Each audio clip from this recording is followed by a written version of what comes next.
So my daughter's situation was rather unusual. She was playing in an indoor soccer game.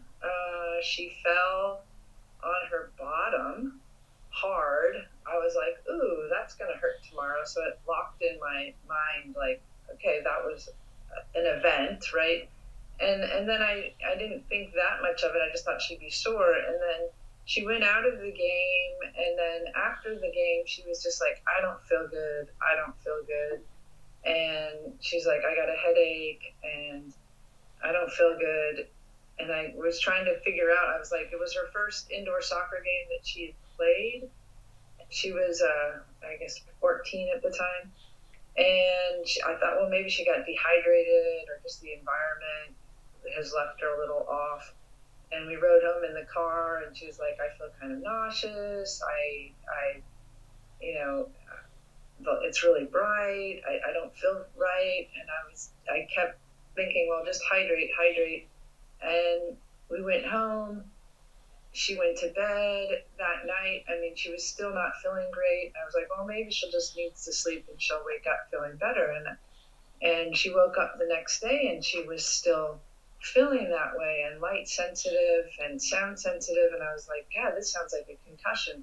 So I took her, so I asked her some other questions, and I had remembered that she'd asked me for Advil like 4 days before when she got home from school.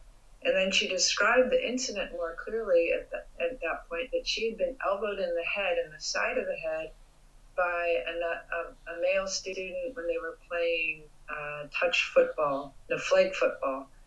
And it had been, I guess, a pretty hard blow to the head. She was reaching in to grab his flag, and he elbowed her out of the way.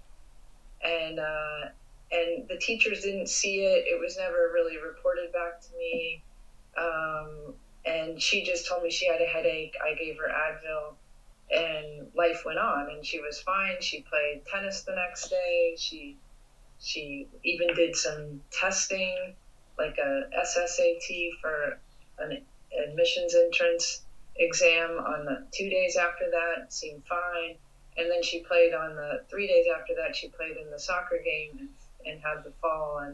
And so that's what I more or less pieced together, and then took her to a headache clinic, a head concussion clinic, and they had her do some exams and diagnosed her with a concussion.